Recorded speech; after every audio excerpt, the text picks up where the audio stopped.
ശമൂവേൽ അധ്യായം 4. ശമൂവേലിന്റെ വചനം എല്ലാ ഇസ്രായേലിനും വന്നിട്ട് ഇസ്രായേൽ ഫെലിസ്ത്യരുടെ നേരെ യുദ്ധത്തിന് പുറപ്പെട്ടു. ഏബേൻ ഏസനരികെ പാളയമിറങ്ങി, ഫെലിസ്ത്യർ അഫേക്കിലും പാളയമിറങ്ങി. ഫെലിസ്ത്യർ ഇസ്രായേലിന്റെ നേരെ അണിനിരന്നു. പട പരന്നപ്പോൾ ഇസ്രായേൽ ഫെലിസ്ത്യരുടെ തോറ്റുപോയി. സൈന്യത്തിൽ ഏകദേശം 4000 പേരെ അവർ പോർക്കളത്തിൽ വെച്ച് സംഹരിച്ചു. പടജനം പാളയത്തിൽ വന്നാറെ ഇസ്രായേൽ മൂപ്പന്മാർ, ഇന്ന് യഹോവ നമ്മെ ഫെലിസ്ത്യരോട് തോൽക്കുമാറാക്കിയത് എന്ത്? നാം ശിലോവിൽ നിന്ന് യഹോവയുടെ നിയമപ്പെട്ടകം നമ്മുടെ അടുക്കൽ വരുത്തുക. അത് നമ്മുടെ ഇടയിൽ വന്നാൽ നമ്മെ നമ്മുടെ ശത്രുക്കളുടെ കയ്യിൽ നിന്ന് രക്ഷിക്കും എന്ന് പറഞ്ഞു. അങ്ങനെ ജനം ശിലോവിലേക്ക് ആളയച്ചു. അവർ കെരൂബുകളുടെ മധ്യേ അധിവസിക്കുന്നവനായ സൈന്യങ്ങളുടെ യഹോവയുടെ നിയമപ്പെട്ടകം അവിടെ നിന്ന് കൊണ്ടുവന്നു. ഏലിയുടെ 2 പുത്രന്മാരായ ഹോഫ്നിയും ഫീനെഹാസും ദൈവത്തിന്റെ നിയമപ്പെട്ടകത്തോടുകൂടെ ഉണ്ടായിരുന്നു. യഹോവയുടെ നിയമപ്പെട്ടകം പാളയത്തിലെത്തിയപ്പോൾ ഭൂമി കുലുങ്ങും വണ്ണം ഇസ്രായേലെല്ലാം ഉച്ചത്തിൽ ആർപ്പിട്ടു. ഫെലിസ്ത്യർ ആർപ്പിന്റെ ഒച്ച കേട്ടിട്ട് എബ്രായരുടെ പാളയത്തിൽ ഈ വലിയ ആർപ്പിന്റെ കാരണം എന്ത് എന്ന് അന്വേഷിച്ചു. യഹോവയുടെ പെട്ടകം പാളയത്തിൽ വന്നിരിക്കുന്നു എന്ന് ഗ്രഹിച്ചു. ദൈവം പാളയത്തിൽ വന്നിരിക്കുന്നു എന്ന് ഫെലിസ്ത്യർ പറഞ്ഞ് ഭയപ്പെട്ടു. നമുക്ക് അയ്യോ കഷ്ടം, ഇങ്ങനെ ഒരു കാര്യം ഇതുവരെ ഉണ്ടായിട്ടില്ല. നമുക്ക് അയ്യോ കഷ്ടം, ശക്തിയുള്ള ഈ ദൈവത്തിന്റെ കയ്യിൽ നിന്ന് നമ്മെ ആർ രക്ഷിക്കും? മിസ്രയീമിലെ മരുഭൂമിയിൽ സകലവിധ ബാധകളാലും ബാധിച്ച ദൈവം ഇതുതന്നെ. ഫിലിസ്ത്യരെ ധൈര്യം പൂണ്ട് പുരുഷത്വം കാണിപ്പിൻ. എബ്രായർ നിങ്ങൾക്ക് ദാസന്മാരായിരുന്നതുപോലെ നിങ്ങൾ അവർക്ക് ആകരുത്. പുരുഷത്വം കാണിച്ച് പൊരുതുവിൻ എന്ന് പറഞ്ഞു. അങ്ങനെ ഫെലിസ്ത്യർ പട തുടങ്ങിയപ്പോൾ ഇസ്രായേൽ തോറ്റു.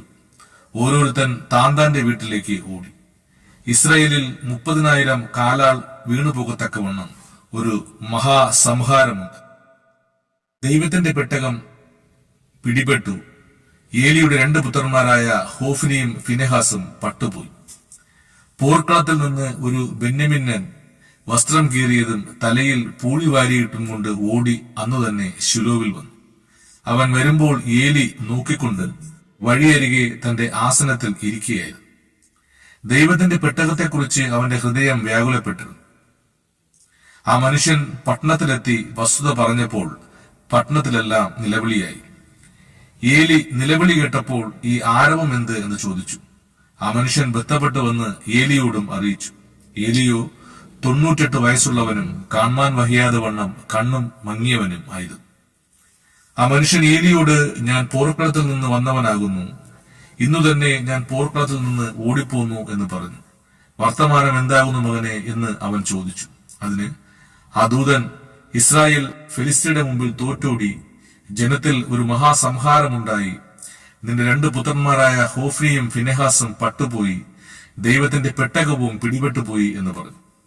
അവൻ ദൈവത്തിന്റെ പെട്ടകത്തിന്റെ വസ്തുത പറഞ്ഞപ്പോൾ ഏലി പടിവാതിൽക്കൽ ആസനത്തിൽ നിന്ന് പിറകോട്ട് വീണു കഴുത്തൊടിഞ്ഞ് മരിച്ചു. അവൻ വൃദ്ധനും സ്ഥൂലിച്ചവനും ആയിരുന്നു. അവൻ 40 സംവത്സരം ഇസ്രായേലിന് നിയമപാലനം ചെയ്തു. എന്നാൽ അവന്റെ മരുമകൾ ഫിനെഹാസിന്റെ ഭാര്യ പ്രസവം അടുത്ത ഗർഭിണിയായിരുന്നു. ദൈവത്തിന്റെ പെട്ടകം പിടിപെട്ടുപോയതും അമ്മാവിയപ്പനും ഭർത്താവും മരിച്ചതും കേട്ടപ്പോൾ അവൾക്ക് പ്രസവവേദന തുടങ്ങി. അവൾ നിലത്ത് വീണ് പ്രസവിച്ചു.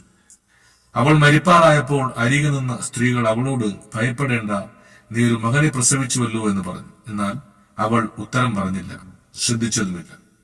ദൈവത്തിന്റെ പെട്ടകം പിടിപെട്ടു പോകുകൊണ്ടും അമ്മായിയപ്പനും ഭർത്താവിനെയും ഓർത്തിട്ടും മഹത്വം ഇസ്രായേലിൽ നിന്ന് പൊയ്പോയി എന്ന് പറഞ്ഞ് അവൾ കുഞ്ഞിന് ഈഖാബോദ് എന്ന് പേരിട്ടു.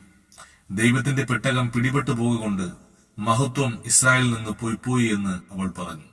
ആമേൻ.